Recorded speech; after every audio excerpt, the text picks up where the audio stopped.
National Drug Law Enforcement Agency smashes international drug syndicate, arrests ex-convict with assorted illicit drugs.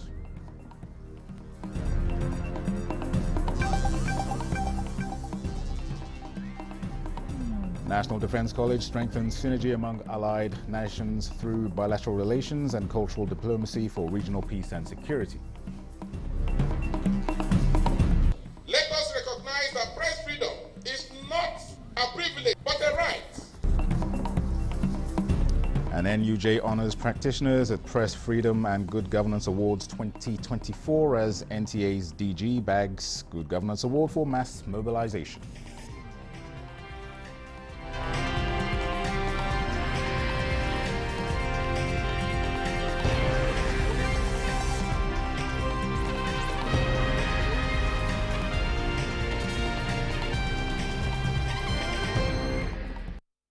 Hello and welcome to the news desk at 6 on NTA News 24. We are reaching you live from Abuja. I am Dennis Adegunloye. Operatives of the National Drug Law Enforcement Agency, NDLEA, have smashed an international drug syndicate with international as well as national networks, while an ex-convict was arrested with assorted illicit drugs. Salwa Khalil Ibrahim has details. The unraveling of the drug cartel started on 20th of April when their cargo of 4 suitcases containing a total of 17.6 kilograms of loud and drug candies arrived at the Murtala Mohammed International Airport, Ikeja, Lagos. No fewer than 5 members of the cartel were arrested in an intelligence-led operations that lasted 2 weeks in Lagos, Abia and Anambra states. Meanwhile, NDLEA operatives on stop-and-search operation along Abuja-Abaji Highway on 1st May intercepted a 40-feet gas tanker. Upon a thorough search, 511 jumbo sacks of cannabis sativa were discovered coming from Ondo State and meant to be delivered in Abuja for further distribution. 4 suspects were arrested in connection with the consignment. Also during the week under review in Osun State, NDLEA arrested a 51-year-old ex-convict who is currently facing trial for another drug offense at the Federal High Court. At the time of his latest arrest, 4.4 grams of cocaine, 28.5 kilograms of cannabis sativa, 20 tabs of Rofinol weighing 6.2 grams, and 812 pills of tramadol were all found in his possession. Different illicit substances were intercepted in Kano, Kaduna, Osun, Seme, Bayelsa, Bauchi and Benue states. In Abuja, Salwa Khalil Ibrahim, NTA News. The Economic and Financial Crimes Commission, EFCC, has dissociated itself from a report circulating in sections of the media claiming it has released a list of former governors being investigated for alleged corruption. Statements by the head of media and publicity of the commission, Dele Oyewale, says the so-called list is a disingenuous fabrication designed to achieve motives known only to the authors. He urges the public to ignore the report as it is false and misleading. The media is advised to cross-check facts pertaining to matters under investigation with the Commission to avoid misleading the public with false reports. The National Defense College is promoting military bilateral relations and cultural diplomacy to strengthen synergy among allied nations in the quest for regional peace and security. Defense correspondent Ismail Musa reports that this was the focus of the 2024 International Day for Course 32 at National Defense College, Abuja. The commandant of the college and Minister of Foreign Affairs emphasized that cultural exchange is important in fostering peace and unity within nations and key to upholding the principles of tolerance and respect for diversity. One nation, it affects the entire globe. United, we must stand and we must face our common challenges. Even as we celebrate together, let us also fight against those ones that don't want us to have peace. If we can have diplomatic ties with countries in the region, That will ultimately create better understanding, better cooperation, and when the need will come, we'll easily enjoy the best of cooperation from the various countries that might be related to the circumstances of College, Nigeria also organized its International Day for Course 8 2024 to further foster unity among participating officers and the militaries of allied countries. I will urge you to commit to working together so that you can ensure a more prosperous, peaceful and sustainable future for all. Representatives of nations commit to building a better civil-military relations with the African sub-region. On the eve of the historic presidential election in Chad, Special Envoy to Chad of the Lake Chad Basin Commission, Ambassador Babagana Kingibe, in a statement congratulates the transitional authorities in Chad, the Chadian people, and all friends of Chad for the journey so far towards the return of the country to democratic constitutional order through peaceful elections. As the Special Envoy to Chad of the Lake Chad Basin, and as mandated by the Summit of Heads of State and Governments of the LCBC, Kingibe and his team have since May 2021 closely followed and accompanied the Chadian people and the governments in their transition process. The statement calls on all the presidential candidates, the political parties and leaders and the general public to maintain the relative peace and good order demonstrated during the campaigns, continue to remain calm, and after voting, patiently await the announcement of the outcome of the elections by the ANGE, the body legally authorized to announce results. Kingibe wishes to reassure of the continued support to Chad of the leaders of the Lake Chad Basin Commission as they look forward to the peaceful inauguration of a new democratic constitutional order in the country. Following a directive by the Minister of Works, David Umahi, on revoking old contracts and signing of new ones, the Federation of Construction Industry of Nigeria has had a meeting with the minister on issues affecting existing contracts to lay out modalities of how to expedite action on resumption of work. President of the Federation of Construction Industry in Nigeria, Bara Vincent, says contractual issues affecting members had to be discussed with the minister as most jobs are no longer ongoing, raising their concerns with the ministry. The Minister of Work is our employer, and he has his views on issues and approach. And as a federation, we have to discuss with him based on the current realities and the way it affects our members. The issue of approach or non-approach is not the issue. The issue is that there are facts, there are issues that has to be streamlined for all these, most of these projects to come on board again. So that's the main issue. The president expressed delight over the engagements, noting that they are optimistic of a positive outcome. The Federation of Construction Industries of Nigeria is a group consisting of a majority of notable companies in Nigeria which advocate for members and solving issues affecting them. Now, responding to Labour Union's 615,000 naira minimum wage demand, Mr. Osita Okechukwu has appealed to Labour to go for mortgage housing, one of Abraham Maslow's hierarchy of needs, to avoid stagflation, which will wipe out social welfare policies, because the amount is unrealistic, especially when some states have blatantly refused to pay 30,000 naira, and the Nigeria Governors Forum had frowned on 25% as well as 35% increase recently approved by the federal government. Going further, Okechukwu opined that to avoid the dire economic consequences of the stagflation which 615,000 naira minimum wage will trigger, central to Labour's collective bargaining should be mortgage housing for all, affordable health and education facilities, and channeling of funds to mass transport infrastructure of CNG and electric vehicles. Not unrealistic minimum wage, difficult to implement under a stagnated economy already at the lowest ebb of growth.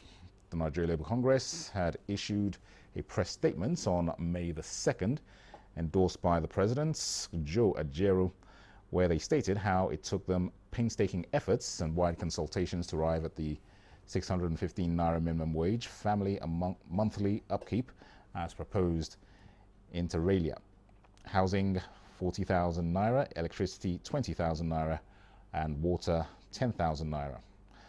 Okechukwu agreed that the basket tabulation of monthly family upkeep proposed by the Nigeria Labour Congress is appetizing, but urged Labour to rejig their collective bargaining strategy to fire up and compel President Bola Tinubu to retool his mortgage housing program, which will better soften the prevailing economic hardship. The National Examinations Council, NECO, says it has digitized its recruitment process for examination supervisors and assistant supervisors for the Basic Education Certificate Examination, BECE, and the Senior School Certificate Examination, SSCE, internal and external. A statement by NECO's acting Director of Information and Digital Communication, Aziz Sani, says the digitization is to check sharp practices in the recruitment processes and to enhance efficiency and effective service delivery. The digitization process, which involves migration from the manual recruitment of supervisors and assistant supervisors to online system, would ensure that supervisors' nomination form, appointment letters, and supervisors' e-photo albums are generated online. Also, routine swapping of supervisors and assistant supervisors during the examination would be done online. Interested qualified teachers with NCE degree certificates, master's degrees, PhD, and professors are eligible to apply as supervisors and assistant supervisors for BECE or SSCE, internal or external. You're watching the news desk at 6 on NTA News 24. More reports after this break.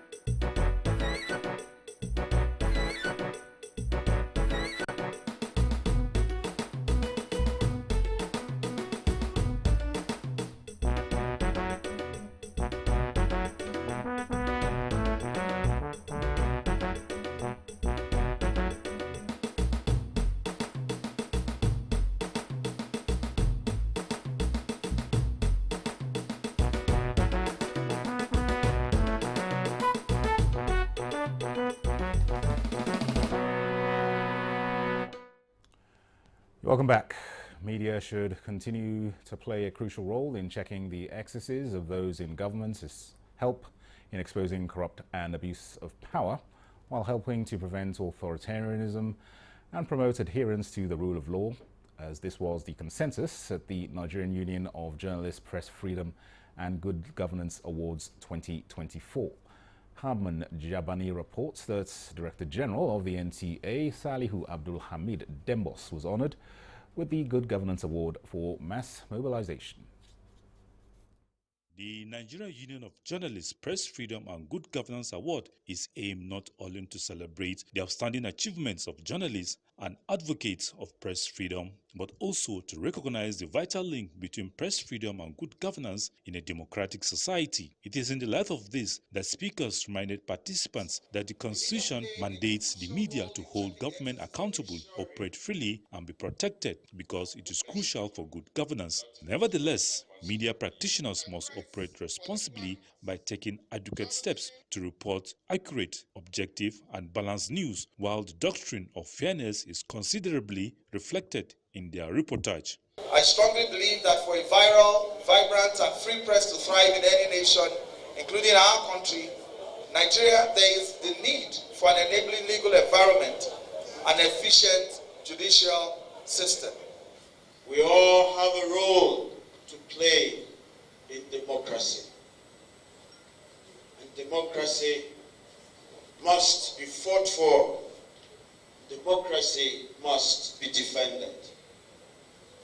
Good governance is a very simple way of defending democracy.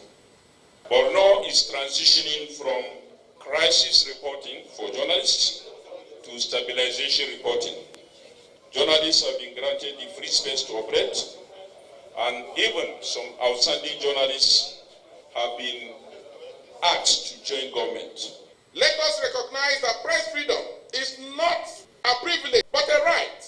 It's not a luxury, but a necessity.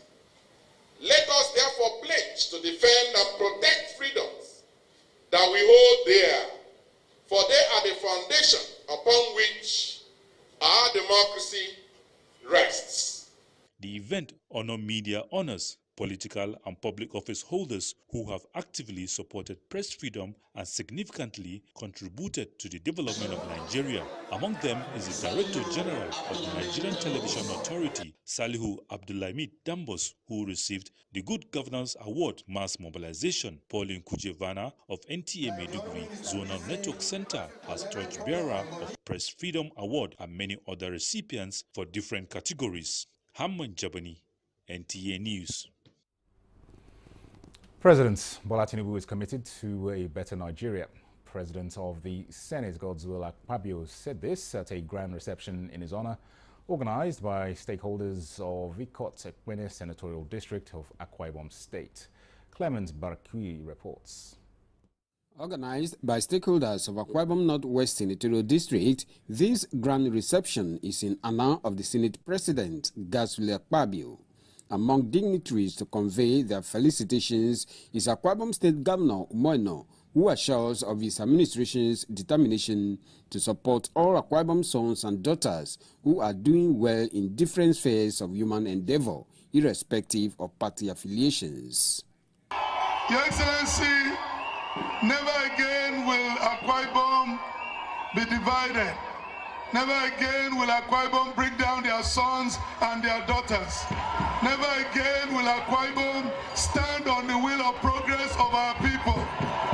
We must realize that we are a minority state, and together we stand, divided we will fall. I'm also proud of him because the good work he's doing for Nigeria.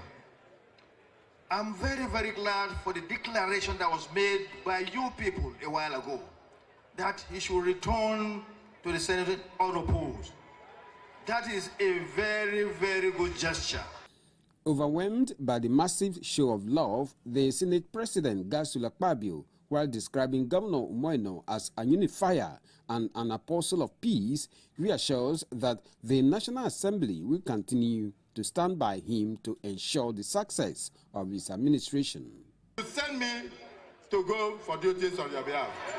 I will never forget the uncommon love that you have for me.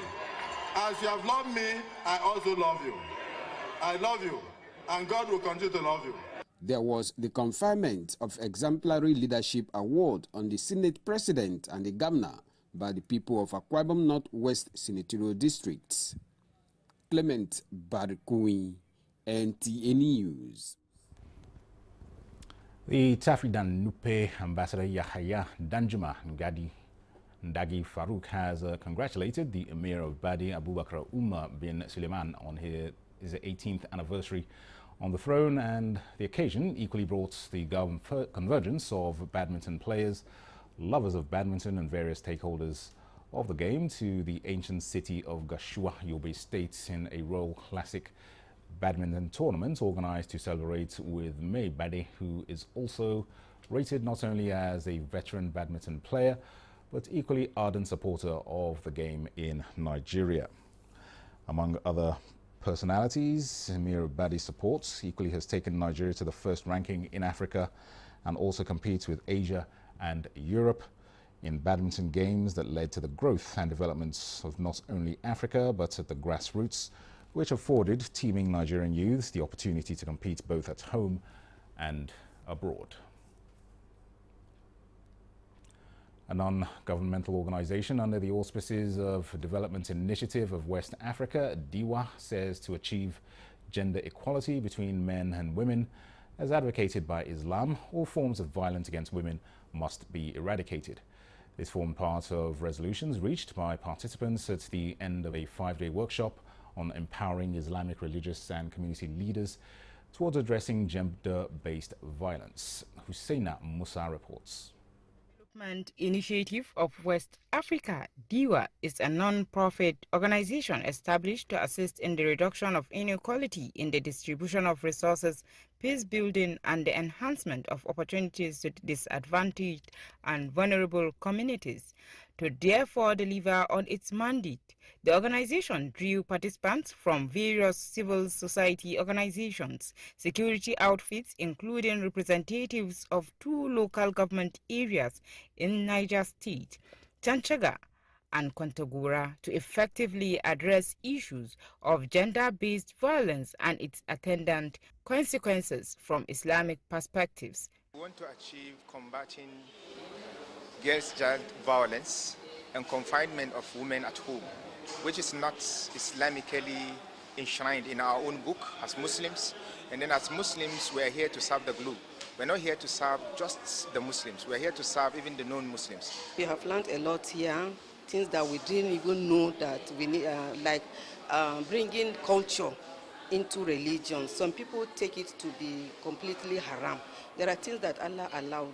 Like in our culture, you need to respect your elders by kneeling, you understand? Some people term it as completely haram, which is not haram.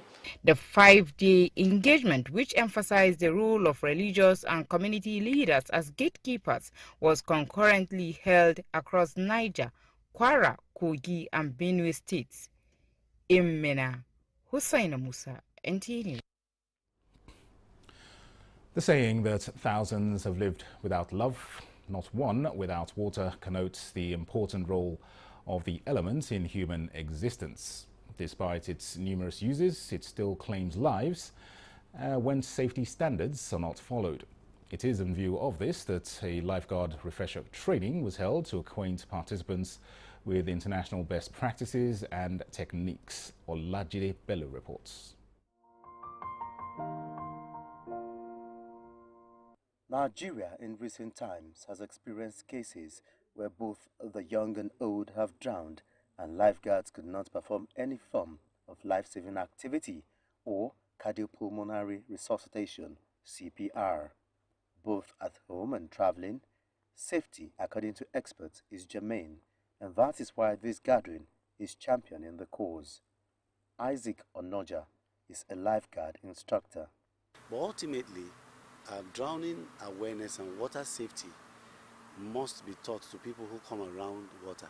What are the safety equipment and techniques a lifeguard must possess? Pool, you need this. This is a flexible rescue material you can use to rescue. You need the line. This is a rescue, is a pole. This is a pole you can use to rescue someone in the pool by staying outside. You just hand it over somebody who is struggling and you recover the person out.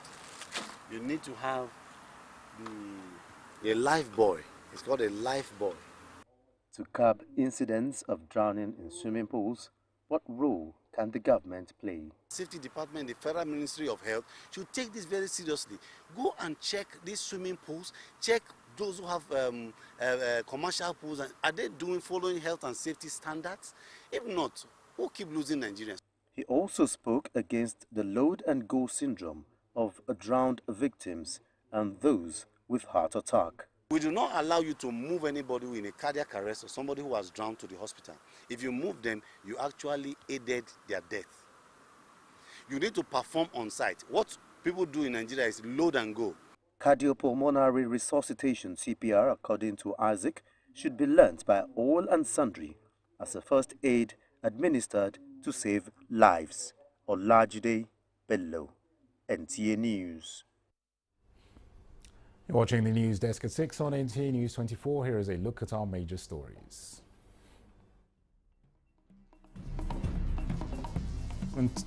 National Drug Law Enforcement Agency smashes international drug syndicates, arrests ex-convict over assorted illicit drugs. National Defense College strengthens synergy among allied nations through bilateral relations and cultural diplomacy for regional peace and security.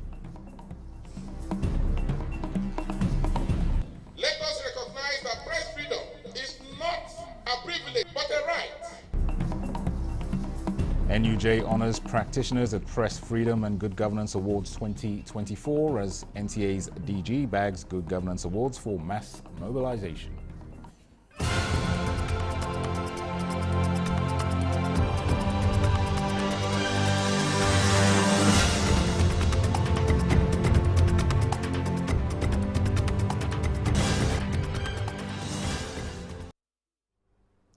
And that concludes the news desk at 6 on NTA News 24. Thanks for watching. I am Dennis Adigunloye.